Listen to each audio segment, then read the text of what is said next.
Hello and welcome to Stampscapes Live. If you're watching this on replay, thanks so much for checking it out. We have a piece of, let me see, 7 by 4 1/4. I'm trying to remember the dimensions of this that I just cut out. Pieces of pearl paper. Now I was doing some testing here to see if it would take some both colored pencil and dye-based inks, and it worked out just fine. But I don't know if you can tell, but there's this slight kind of shimmer to this surface right here. It's a real satin kind of, well, just pearl type of surface, so I guess it would be considered one of the metallics. But it just has this really nice kind of reflective quality. That being said, this type of paper, from my experience, it just doesn't get, you can't get, maybe you can, but I don't find that I get really dark impressions, black impressions on it, because it's a coated paper, or it just has that metallic element within the paper. So when you're stamping on here, it's not absorbing all of your ink like a dye-based ink and staining it to it. It's really dark. But when I'm working on this, it might look a little bit lighter than it is because it's reflecting so much light, where it looks more along the lines of that. Probably like a 75% gray, I would say. Maybe I'm getting a little bit of a darker area up here, but we'll try to see if we can push some values in here. Hello, Zale and Julia, how are you? Okay, let's give this a shot here. So this paper, I'd say the star dreams are a little bit more shimmery than this one, but there's a lot of different papers out here, and I believe they're known as pearl coated or something like that, surfaced. They're really great, though, when you're adding ink into them, because you can really kind of blend those inks out. Look at that. So it's not so porous that it dries really fast. And this is a dye-based ink, too, right? You do put a dye-based ink on an uncoated, like, cardstock, and it's going down like this. You can kind of move it around a little bit, but this one's, it's a lot more surface-oriented, so it has a really nice kind of feel to it when you're applying inks like this. Okay, now you don't want to go like this and try to, blend that out or something like that, right? I'm really kind of pushing it in there like that. But if you use just some degree of whatever touch, you can kind of blend it out. Now I purposely try to do that where it's, really difficult to blend out. But you can still get, pretty good blend, from the worst, possible kind of application of ink. And that's also on a dry piece of paper too. So if you do something like that over the top of some additional colors that you've already laid down, it really blends out pretty nicely. So it's a real different feel than going on to like a cardstock, I would say. It's slicker, okay? It's not slippery, but it's just, I don't know, the surface isn't absorbing your ink as fast as the more porous types of cardstocks, glossy even, semi-gloss, and certainly matte. Okay, but okay. That being said, it still takes inks pretty well. I mean, it's not like really resisting this. I'm getting a pretty fast application of that tone like that. I mean, it's like, I don't know, a couple seconds worth of toning right here. I'm just going to do this one in grayscale for the most part. I might add in a little bit of tint of other colors in here, but you can do that on here if you want to. But for me, I'm just going to concentrate this scene on, kind of grayscale shadow work in here. Hello, Jeannie. What time is it? Oh, are you back home, Jeannie?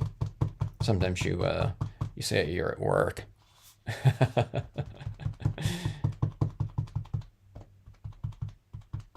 you stamping anything, Jeannie?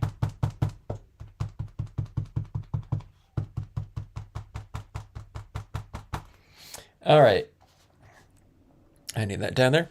I'm trying to tone these two trees here on the perimeter, leaving the interior of the trunks lighter. So going from darker to lighter. There's not a lot of space to do that in, you know, maybe an inch. I did these in the, I stamped these with the art foamies too, by the way.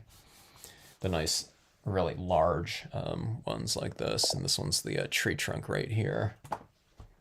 Just because this is a pretty tall, you know, composition right here, and I love my art foamy sized tree trunks. You can really do a really, I wouldn't call this a huge scene, but you can give really a lot of scale into your scenes with the use of those types of large trees like that. All right, so just in general, my lighting scheme in general, my roads that I do, rivers, walkways in general, what else? I don't know, just passageways. I generally like to keep them light somewhere. Okay, now this one's like this dirt road with these areas right here kind of worn out like that into the road. And I'm going to leave those light in general, okay, just to allow for kind of a real strong visual lead-in into this background. I'm going to put this moon up here later, so I won't be doing too much to address that area just because it's going to get covered up anyway with this moon like this. So hopefully it's nice and dramatic. So it looks like I should put in some tone right in those corners at least, so that when this is placed in there, it stands out against the background. You're going to do a redo of your piece, huh? That's cool that you do that, though, Jeannie. My art instructor always kind of mentioned doing that. He says like his thing was artwork, or the creation of artwork should be like he saw it as like a dance. And he said, well, you know, if your final piece is like your performance, it's your recital. So he said, you know, you wouldn't just go out and, you know, not practicing some kind of performance piece, you know, with it, you know, just for the first time. So he said you do, you know, whatever, several different runs, you know, until you get to that final piece. So, you know, with each piece, you know, you kind of refine things and things get more definitive. You work out certain areas.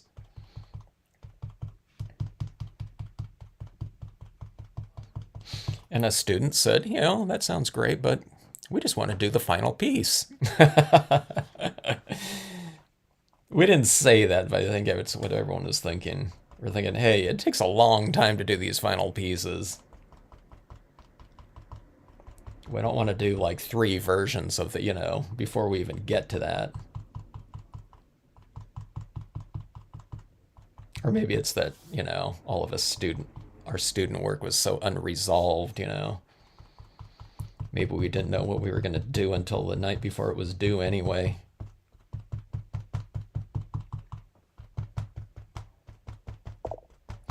All right, so I'm just kind of toning in this a little bit down here just so it isn't completely open, so it kind of frames things off a little bit better. A strong shadow to anchor my trees like right in here, okay? I don't want a big, harsh, kind of like solid rectangle like that, so I want it to transition right in here a little bit, where it's darker right here, and then it gets lighter as it moves down here. It's still kind of dark, but we'll see. We'll see how dark I can get with this dye-based layering. I don't know, maybe I need to move into like a thicker ink or something like that. Maybe you kind of do a base layer of dye-based and then move into a, you know, a hybrid or a, you know, I don't know if a VersaFine Clair would dry on this or not, the metallics. I don't think I've tried like an oil-based pigment ink on the, you know, like a metallic before, like a startering metallic. I know it went dry on a foil, but on something like this, I don't know. I don't know. I'm not sure. I don't know what to say. All right, but see this right here? You know, you just kind of, you don't have to develop any given one area, you know, to completion. What you do is you just gotta, you know, bring, you know, certain areas a little bit darker, You know, I did it darker on that side, so I'm doing it on this side right here. And just kind of matching it in whatever value, I guess.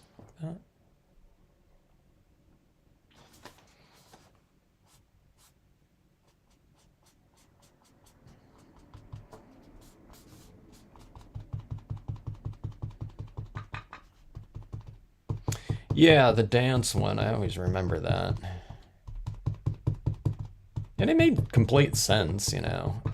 I mean, when I do, sometimes when I do a scene and I think, oh, you know, I kind of like that, or I haven't, I've done it in the past and I tried it again. Sometimes I think I did a better job the first time around, just the colors or something like that. But just in general, I mean, I do think it's a good idea to do it. You know, things are a little bit more. The first go round might have a little bit more of a raw type of spirit to it, where I'm kind of clunky and I'm having to compensate for certain types of kind of media application. I wouldn't call them blunders, but just where it's a little bit more kind of uncertain, and I have to kind of make up for it. Sometimes those little makeup things that you have to do to compensate for kind of rougher areas end up kind of adding to the spirit of it sometimes. Whereas if, you know, I mean, if I do it like a couple times, it would probably come out a little bit smoother looking. It's a little bit more refined, probably. So just, I guess it depends on what you're kind of going after.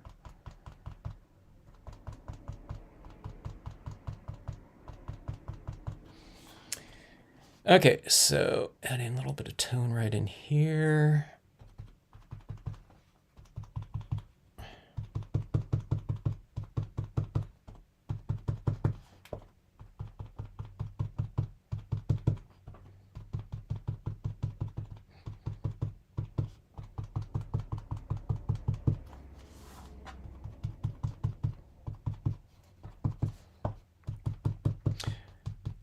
The more I layer on here, the amount that I'm adding on here, if it were on a cardstock, like a plain cardstock or like a semi-gloss or something, like white cardstock, okay,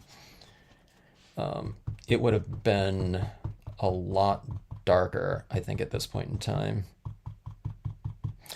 And because it's coated too, I'm finding that as I'm adding this down in here, one inking seems to go a lot further because it's not absorbing into the surface as fast. So, you know, so when you're doing this type of thing, you know, just kind of play around. If it's two-sided, you know, the back side is a really good place to kind of experiment and see how it goes. See this type of thing right here. You kind of add it a little bit more like that in the corners or wherever. And you can transition it like this. And I find it's really easy to transition it on this paper. Type of paper, I should say.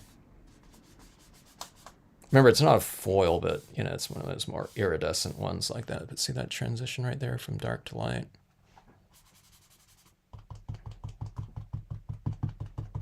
And then I try to really darken, you know, the very corner like this.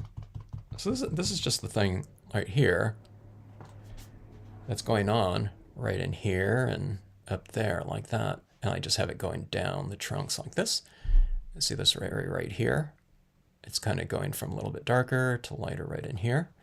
And again, all it is doing this same type of thing just over and over again.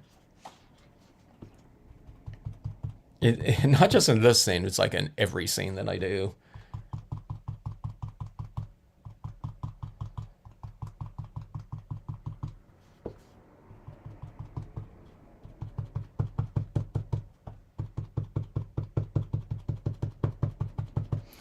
All right. I think that's as dark as it's going to get with my dye-based ink. It might look a little bit darker too. I think my black pad is disintegrating. It might look a little bit darker right now, but when it dries, I think it's going to get lighter looking, like especially like right in here. It's probably going to drop, I don't know, 5%, 7% or something like that. I don't know, maybe not that much, but I expect it to. Okay, now one of the things I was testing for on this side right here is if it would take my black colored pencil. I'm trying to think if I want to add in some other colors in here before I do this.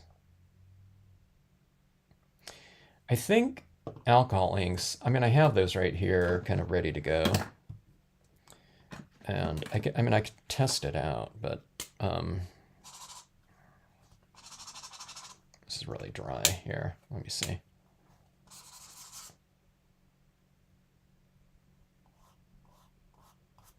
Okay, that penetrates pretty fast in there, but this could be interesting addition. I think if I do that, though, I'm going to have to add it all over the place, so I don't think I want to do that. This already has some warmth to it because it's like cream colored. You can see the difference between here and here. This is white, and this is a little bit cream, so I don't know. It already has the warmth in it, so I'm feeling that I don't need to go in there too much with another tone. I mean, you can, if you wanted to bring in some green or something like that in there, you can, or whatever color you want. But anyways, just trying to figure it out here, contemplating. Let's just go in with a black colored pencil. The black colored pencil seems to be definitely transferring onto the paper really nicely. Going over those darker areas like this, Here, I'll just kind of exaggerate that. You can go over it quite a bit like that, so it looks like you can get quite a bit darker, if we wanted to with this. Maybe I'll do that in the shadow areas or in the more detailed areas.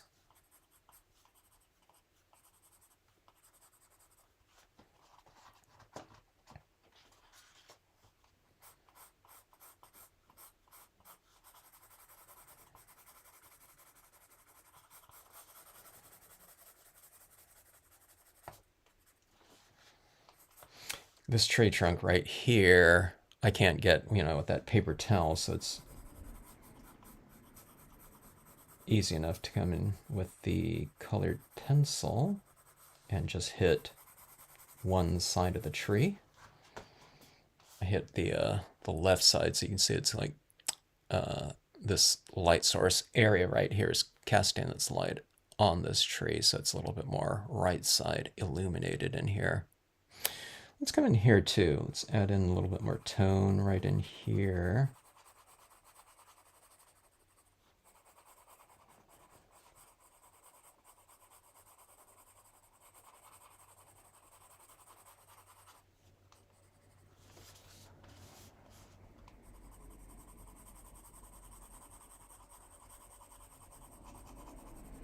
I used to be able to get this type of iridescent paper, Star Dream, and I think it was called Pearl X or Pearl something at Kelly Paper. I've mentioned this in other videos. It was Kelly Paper Stores are a paper store that mainly serves the printing industry, graphic designers, things like that, people that are doing like wedding invitations or something like that, designers, and they wanted to get their own paper and have it printed on, things printed, programs and invites printed on specific types of papers. So they would go into Kelly Paper and buy that type of thing. It's mostly for the printing industry, though. And but they have an area open to the public. And I'm not a printer, but I use things like Chipboard for shipping out my products, stuff like that. And but anyways, they had like a little kind of, at some point in time, they started this little kind of area where you can buy. You didn't have to buy in ream quantities, full ream quantities, and so they had packs of things like Star Dream, papers, envelopes, everything, and they were in smaller quantities, 25 piece packs. Normal packs are like by ream, it's like 200 to 250 typically, like way too much, I mean, I did buy some stuff like that. It seems like, it's stuff that I use all the time, but it's like, even at the rate that I use it, it's like gonna last like a lifetime. dark blue, cardstock or something like that. But anyways, yeah, if it sat on the shelves for like a long time, 12 months, they would put those types of things on their clearance table. And they're like really inexpensive. They'd be blowing it out for like 75% off, probably. So I was buying these packs of 25 packs of these types of iridescent papers, Star Dreams more. And, they had envelopes and that same type of material. I'd buy that. And at some point in time, those types of papers got really expensive. And then the clearance price was more than like the full price, I think, from years before. Like, and not even that many years before. It was like a few, 2 or 3 years before. So like, oh my God, here's this clearance pack for, 25, 8.5 by 11 sheets, and it's, I don't know, $15 or something like that. I was thinking, uh, I bought like that type of thing for like 350. But it is this pearl. But there's these pearl papers though, like on Amazon though, that are relatively inexpensive. So I was glad to see that. I started kind of like saving and hoarding my things like Star Dreams and Pearl X. I guess I should just use them anyway, but it's like, oh, I'm not just going to mat like a card with that type of paper anymore, where it's just like this little border around the edge, showing like a half an inch. It's like Star Dream.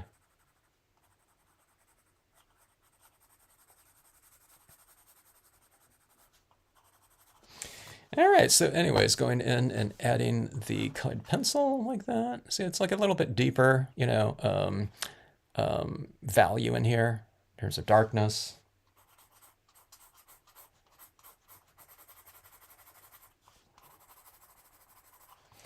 Gives it more of a, I don't know, when you expand on that kind of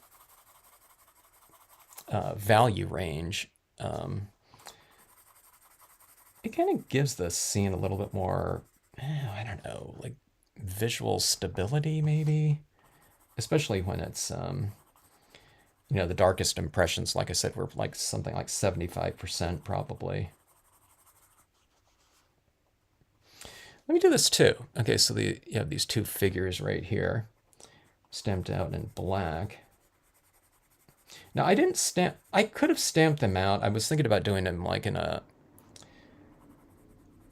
hybrid or the pigment ink, but I thought, when I start adding in all my other inks on here, just kind of blending in here, I thought the pigment inks are just so surface oriented. I figured if I went over them at all, I might blur them out, or make it run. Okay. Where the dye-based inks really kind of set, they stain the surface and they're, like hard set. But even if pigment ink is dry on here, my thought was, you have all that pigment ink dry on the surface, and then if I went like that with it, or if I took some dye-based ink and went right over, I think it might smear out, like as if there was like a dried black powder on there or something like that. All right, so that was my thought there. I don't know. Like I said, I'll have to do some more kind of testing of this.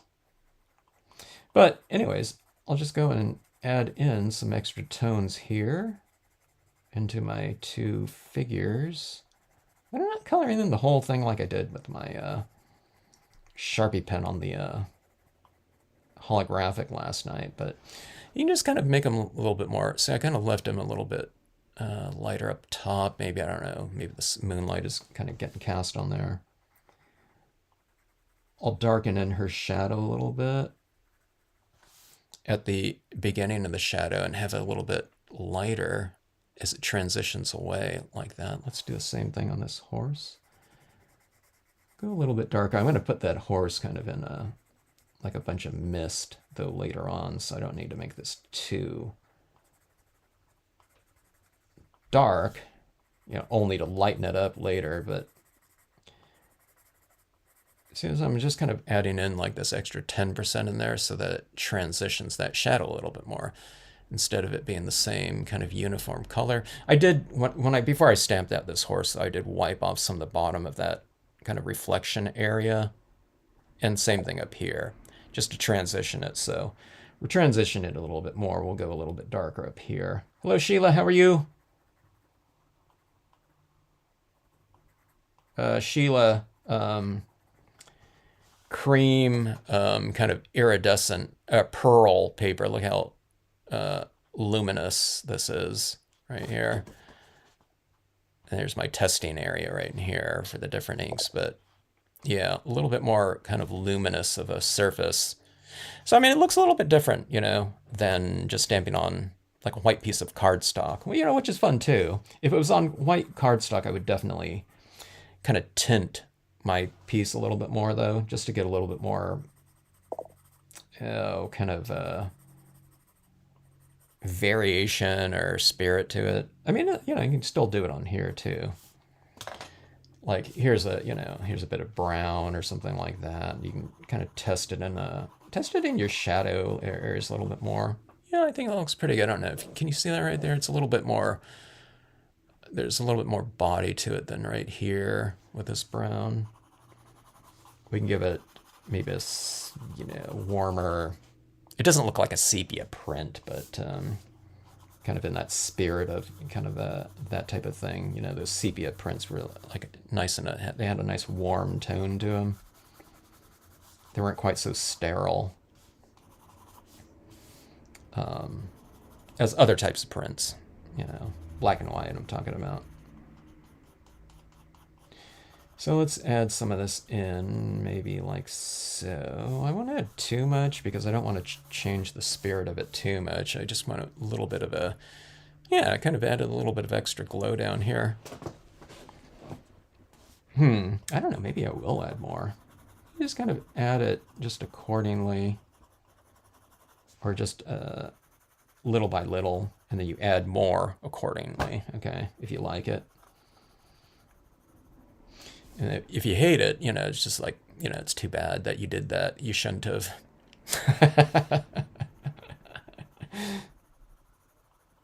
If you don't like it, you just go over with a black pencil again or something like that. Or if it's in a light area, hey, I put that color down, I don't like it. You put a little bit of white pigment ink over the top of it, like, a little bit of haze or cloud. Yeah, let's see. Let's have some fun here. Let me try a little bit of green too. I mentioned that earlier. I'll do like the slightest hint of it. Only you guys watching the video will know that this is in here because it'll be so subtle and barely visible. It's more felt than seen.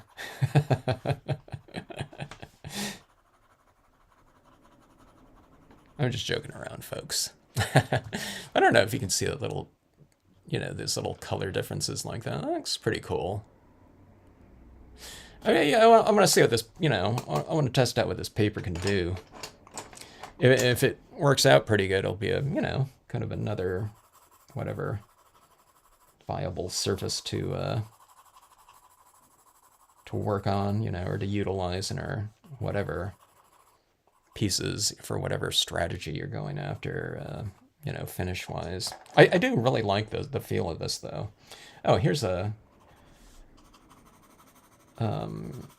watercolor black pencil. Let's see if this goes on a little bit differently. It has more of a scratchy feel. I don't know if you guys can hear that.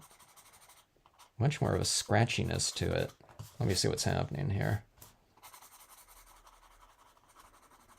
Maybe I was just scratching. Maybe there's just this like sharp edge or something like that. It's still pretty smooth like this. Yeah, that works pretty good. I don't know what gets darker. That was the colored pencil. I don't know. It looks like the same to me.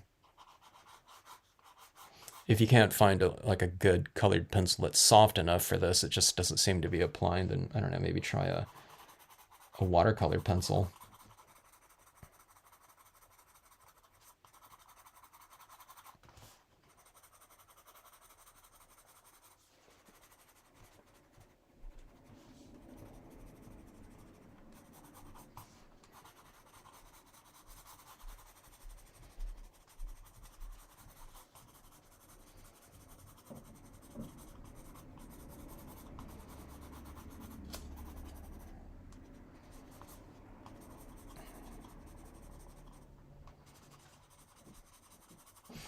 All right, here we go like that.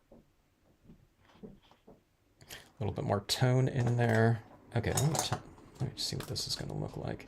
So this moon doesn't really fit in here like perfectly. It goes over the top of this tree and over the top of that tree. I'm going to have to do a little surgery on here and cut a little slit into this tree trunk right here and this one over here so that when I put this on here,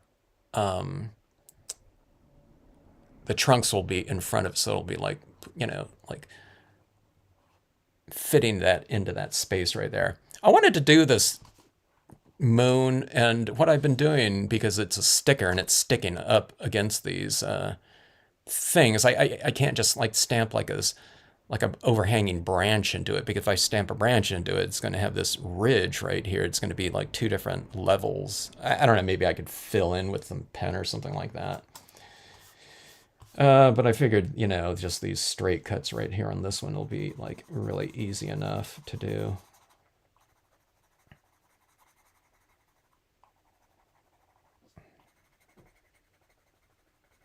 But what I am going to have to do now that I think about it, is I'll have to have another piece of paper on the other side though, huh? If I'm putting that sticker, no, I won't have to. It'll be all stuck on this, and just that little tiny bit will be sticking out the backside. Yeah, never mind.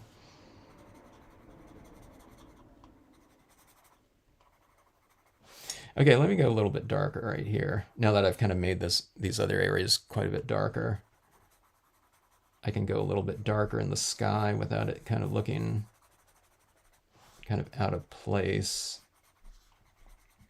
by having one area like a lot darker than another.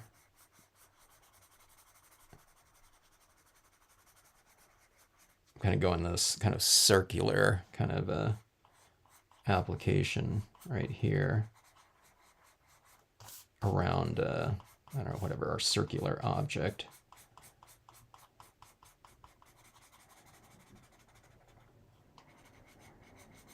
All right, let's see how this is going to go here.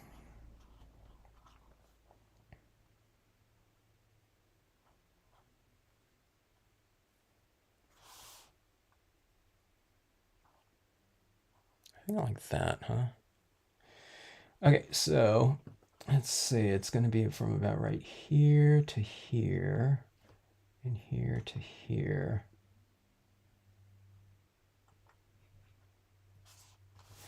All right, let's see if I can cut through this.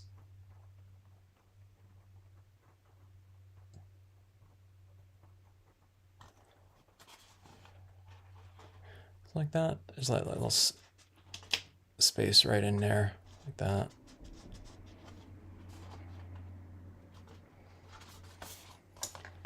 And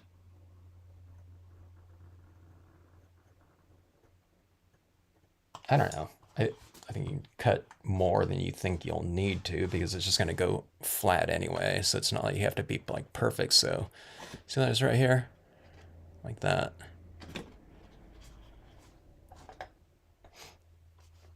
They call these like moon exit points in art classes. I'm just joking. All right, let's see how it's going to go though. So you just kind of pop that out like that. And I mean, it's not too much. You know, now that I'm doing this, maybe I should have kind of had them a little bit more narrow, you know, or something like that. But I think that looks fine. See, this kind of moves. You almost don't even need to, I almost don't even need to tack it down, you know, sticker-wise.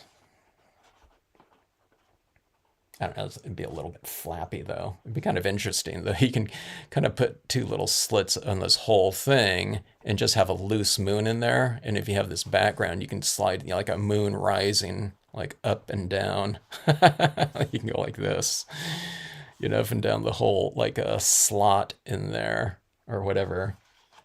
It'd be kind of fun. That'd solve my problem about having one of those slider cards, you know, without having to do like a sliding tab in the background or something like that. It just kind of fits in there, you know, have it a lot more narrow, you know, where it, you know, goes like that.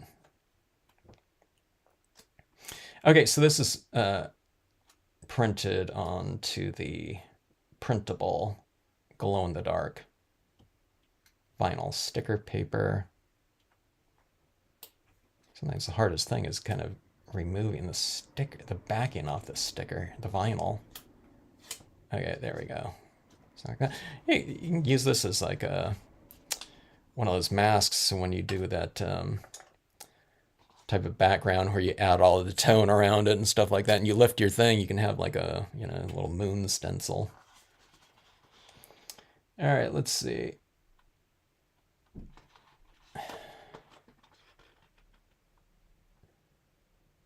Like that, I guess, and we'll lift up this side. It's like tucking that in there like so, okay? And I'm doing the glow in the dark. I just think it's, you know, we have it, so it's potentially a little bit more interesting than just going with it. I could have stamped that on this piece of paper right here, you know, but I thought, if I want to do this and it's only going to be like in black and white grayscale, and if I have the glow-in-the-dark paper, I'm just going to add that in there. It looks like it, you know, optically, it looks like it's kind of blends in with this just fine. If someone saw this, I don't think they're going to be thinking that's like a raised sticker of a different type of surface, but, you know, it has that kind of glowing, well, I'm not going to flip out the lights right now, but, you know, it adds in that little extra element. It'd be funny you send this away to someone, they, you know, usually people that receive handmade cards from us, card makers, right? You know, they may have it up for a couple, you know, hopefully they don't just like put it away, you know. Hopefully they have it out on display for, you know, I don't know, until you send them a new card or something like that. But it'd be funny if you sent them one of these things that's like, you know, you don't say anything and, you know, someday they, you know, flip off the lights and look over, you know, look over there and oh, it's you got that, you know, whatever thing in the card is glowing that like adds that extra little surprise element. Okay, so let's go in here and start adding in some a lot more atmosphere and texture and lighting into the piece. Can't wait till your moons come. Yeah. They're fun stuff. Where did my moon? Did I stamp? Did I? Oh, I still need to. I was hoping that this would miraculously have cut itself out, you know, but it looks like I haven't done that yet. I was hoping that like Stamp Room gremlins would have came at some point in time and taken care of all that for me, all that cutting of those on the glow-in-the-dark paper. All right, so, so I was looking at the glow-in-the-dark papers on Amazon. And it looks like there was about at least four brands. Okay, so I'm adding this into this mix right here, this white. That's really standing out a little bit differently.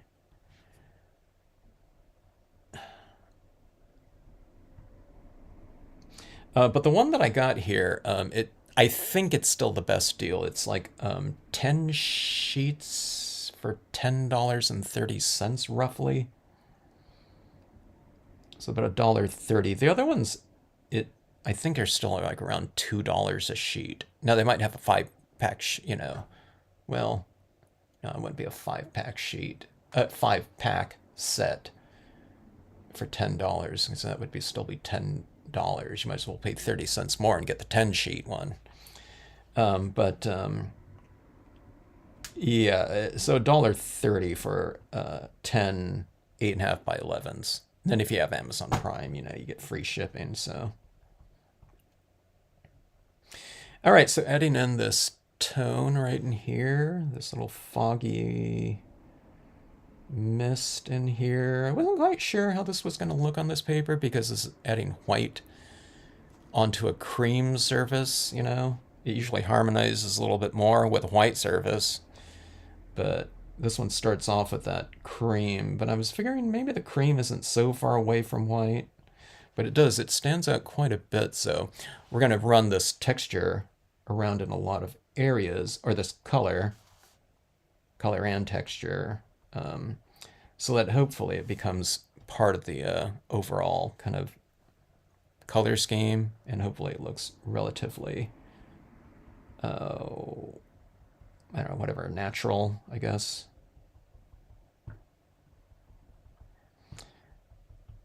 Okay, so she's going to be standing on a little bit of fog, as is her horse.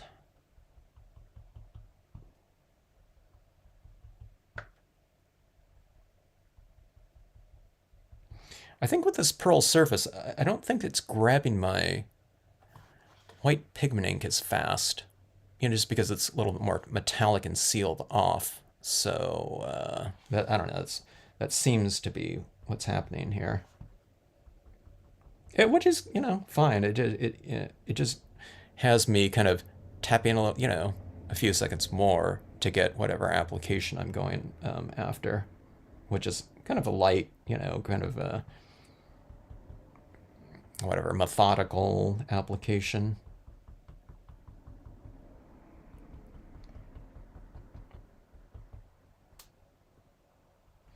I want to do more holographic impressions with the light figures. I've been using those lanterns so much. I thought, you should maybe get away from those lanterns for a little bit. But I want to do those lanterns on the holographic cardstock now. After I tried that moon and holographic, when was it, a couple days ago?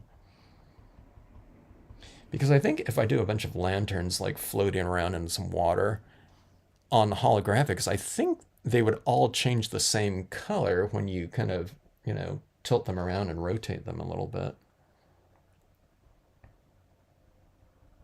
So this is a big area of light right back in here. I usually don't do this like on the top sides of figures, but let's see how that'll look. I'm gonna narrow this down a little bit. Like this.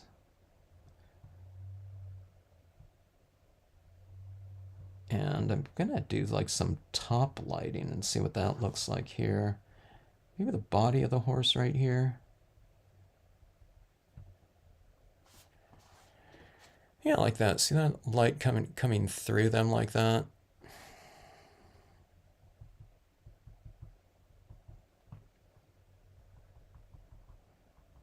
And then we'll have a little bit of this illumination on the road. Don't illuminate everything because you need the sharper things here and there to contrast against the soft areas. Otherwise, it looks a little bit too... oh, unless you're doing like a completely foggy day or something like that.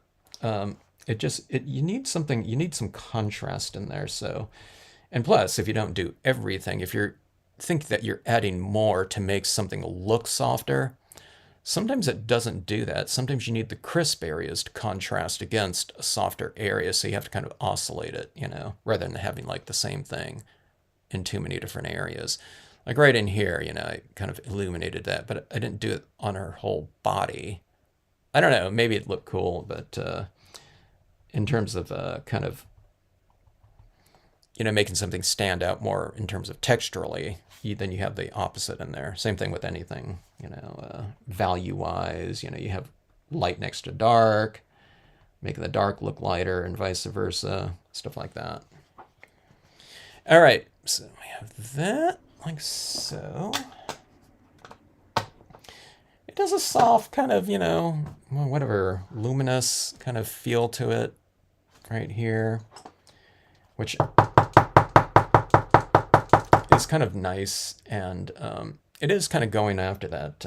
I've mentioned this before. It's the pictorialists, these photographers in the like late 1800s, early 1900s.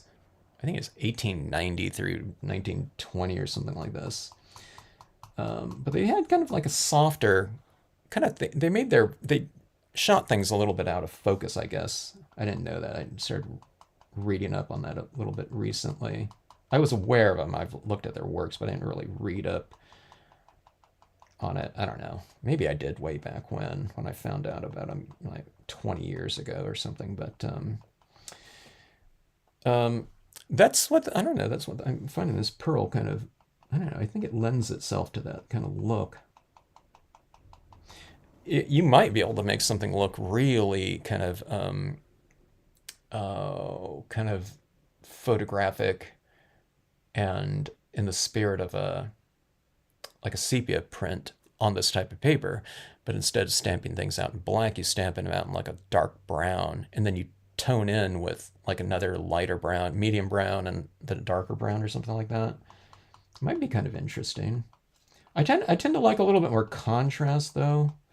So I wouldn't want it too light because then, it can potentially look kind of anemic or something like that. So, I don't know, maybe there's a way to do it. Maybe just kind of mix in, or you have some of the images in brown or something like that, some in black. I'm not quite sure, but I don't know, maybe we can figure out something like that. All right, so this is giving me kind of a little crisp, little sparkly tone to it down here, right in here, and I think it really needs it. It just needs some kind of crisp element in here, being that everything that I've stamped out is a little bit softer, having done it on the pearl, where images aren't super dark and crisp. I don't know, these reeds down here are pretty dark and crisp, but I don't know. Those look pretty dark right there, but like in person, they're like a 90% gray. Okay. Like this would be, like more like black right here. So you can see how much darker this is, or this pen cap right here. It's a lot darker than those impressions again, and especially these larger trees like that. So I don't know. We probably can't get too much darker. Applying more colored pencil or something like that. But maybe we can go in the opposite way by adding white into the mix. Okay, so you add some white in there, and the darkest of darks seem that much darker. It doesn't turn them that much darker, but just by contrast, it might make them look a little bit darker.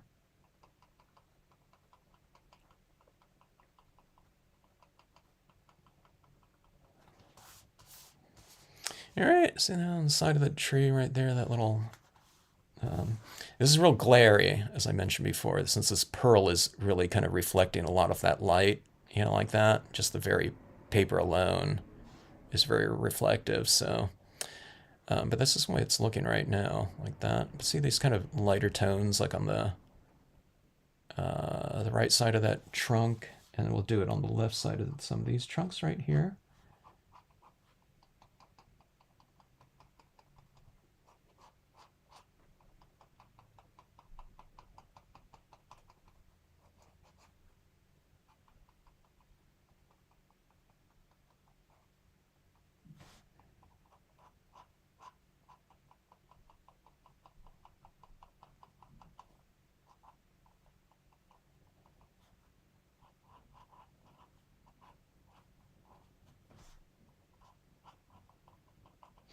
Oh, so one of the big things about this person with the lantern, this girl with the lantern, is I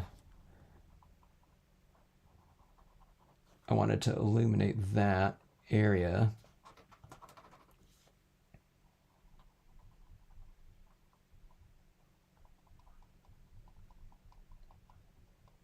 I'm trying to make that a big white.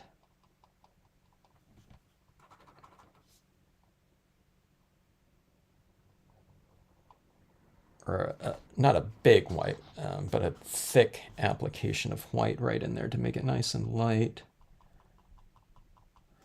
Like so. Okay, so it looks like that. Maybe we do it in like yellow or something like that. That might be kind of interesting.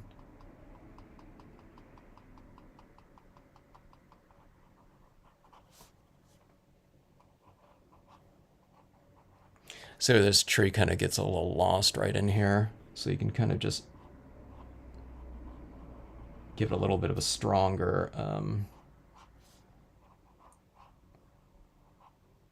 right side edge, maybe, with the white. The white, as it dries, it's really kind of it gets a lot darker.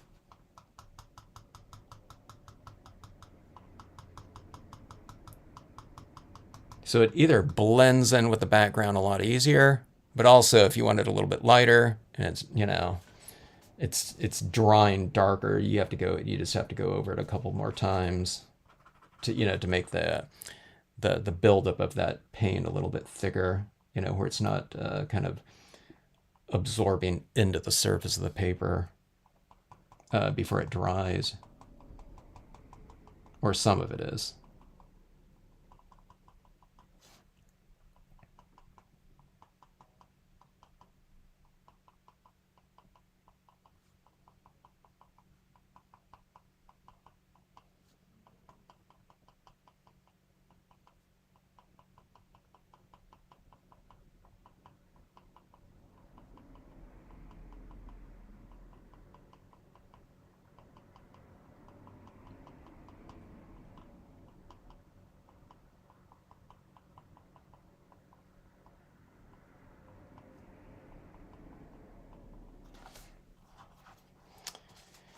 All right, go like that.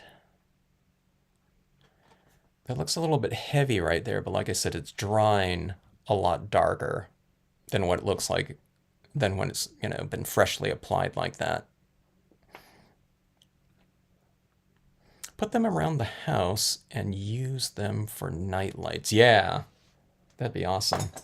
I want to do more hanging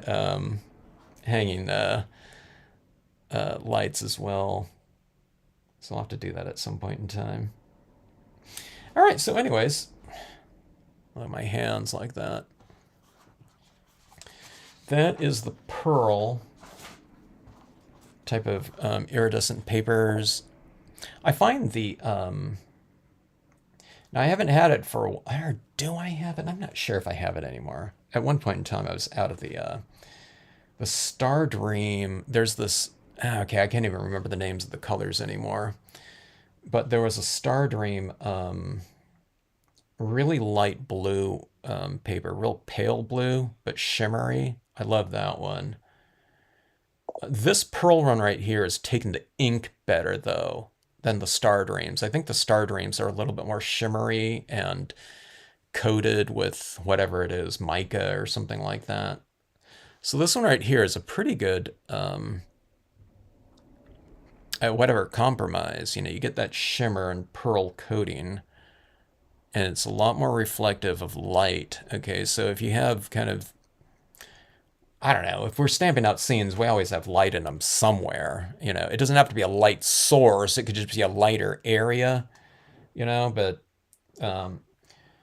it's one of those things. If you have, you know, if you're stamping a scene out or something like that, and even if there's like, see, I didn't have that moon up here and there's just light down here, it looks like reflected light, and it's actually reflecting light, you know. That's like when we go outside, where they say we're not seeing like objects or something like that. We're seeing light reflecting off that object and coming back through whatever, the atmosphere and stuff like that, and sediment in the air, back into our eye, and that's what we're seeing. So like photographers, they photograph light, you know. But anyways, so when we're doing scenes like this, I like the idea of this kind of light.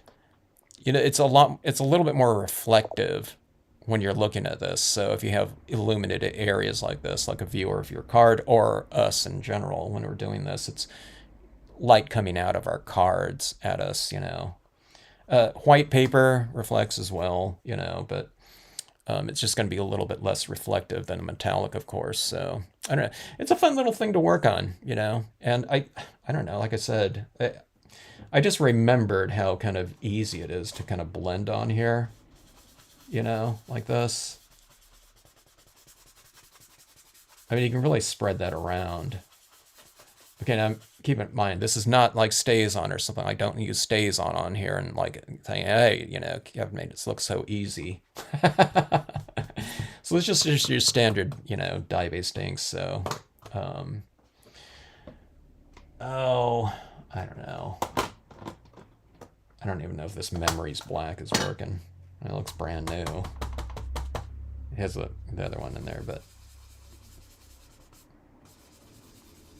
yeah, they're easy, you know, they're pretty easy to spread around on here. So You probably have something like that in your, if you've been collecting papers over the years like I have, you probably have some kind of like pearl or iridescent types of papers in your collection, somewhere. And you might want to take it out for a spin, check it out. So it doesn't have to be like this type of color. Hello, Erica. How are you? I did use the tree foamies on this one, Sheila. It just, this reached up into that sky on this longer format right here. And this one right here, went right here. So the smaller versions reached up to here, okay? Now, in the old days, some people would like flip that around and have that tree going up there, and that was like a cool solution, but... or was that it? No, it wasn't this one. It was this one right here. Yeah, not this one. This one's for stamping on your walls. No, I'm just joking. I do use this one in cards, though, too, sometime. But yeah, it was these two foamies right here. I love my gigantic art foamies. Trees, especially, So we can kind of... it solved my problem with, I don't know, whatever, impression ease with larger stamps. Foamies, like, are so easy to use. They don't carry as much detail, though. That's the only thing, The rubber stamp has a lot more, double the amount of detail in it. But, you just fill it in or something like that. But, yeah. Good question there. Yeah, you knew it, huh, Sheila? From the size. All right, folks. Thanks for checking this out. I'll get this matted up or something. And I'm not sure what one I'm going to use on here. It would be really good with like a gold or something like that around this perimeter, I think. It would be a good gold Stardream matte around the edge if the Stardream wasn't so expensive. You know what I might want to do? This pearl paper was kind of cheap. I think I'll put like a little, like a white border mat around it, or no, maybe I can't. I was going to say if I went this one's not dark enough though. See, like that's not dark enough though. Like white than that. I was thinking this, I'd like to double mat. This is kind of boring right here. But see, this is that same pearl paper right here. I'm not sure. Maybe I'd have to go with the black mat around this. I'm not sure. I'll figure it out. Oh. Would this look okay? This is the wood grain paper. I mean, I'm burying the wood grain so much I wouldn't even need to do that, but something like this might be kind of nice. Maybe that's not enough. The hardest part about this scene is kind of figuring out a way to mat it off here. Maybe I'd go with a little bit of a larger one like that. And something like that. That's a little boring though. We might have to go with the gold. Or I do a little border like this with this same cream shimmer around here. I think I'll go with like a gold around here or something like that. The metallic mirrored gold for the, the border around there. I think that might be okay. I don't know. Figure it out. One of these days. All right. Thanks so much, everyone, for checking out this cream pearl cardstock. It's like cover weight cardstock too. It has a nice heft to it and weight. Oh, hey, I forgot. Let's charge this up and let's take a quick look at it and see if it looks, I don't know, somewhat interesting in the dark.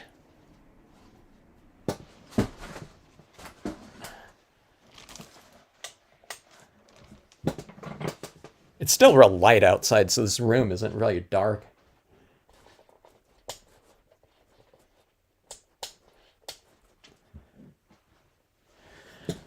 Have to turn off a gazillion lights in here.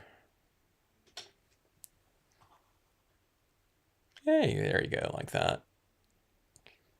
Now, okay, now that is not what this looks like here in person. This thing is a lot green. I keep saying this. This looks a lot greener. You know what's kind of cool is this whole thing out here is kind of the greenish tinge from that glow in the dark there. Let me see here. Yeah. Okay, now this is like way too dark in my room now, but I had a little bit of light coming in, and that greenish glow was like turning this a really, really pale green. I didn't think it'd be there'd be enough light coming from this glow-in-the-dark vinyl here, but there was. So I don't know. It's a little cool little thing. As I was mentioning earlier, you know, it'd be kind of fun just to not tell someone that you did that to the moon, and you know, one of these days they flip off the light, and it's like, oh, there's that little thing in there, you know, a little extra bonus. Hello, Beatrice. How are you?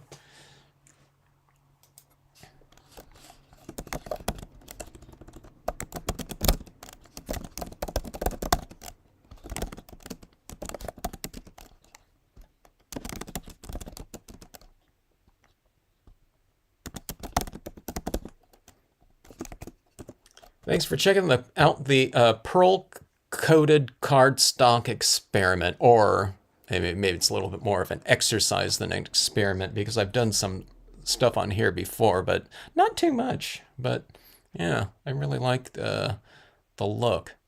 It almost seems to be like reflecting more light here in the dark too into my camera, you know, right in these areas like that. So yeah. All right, folks. Some more options for us, you know, like we don't have enough. Have a great rest of evening. Thanks again.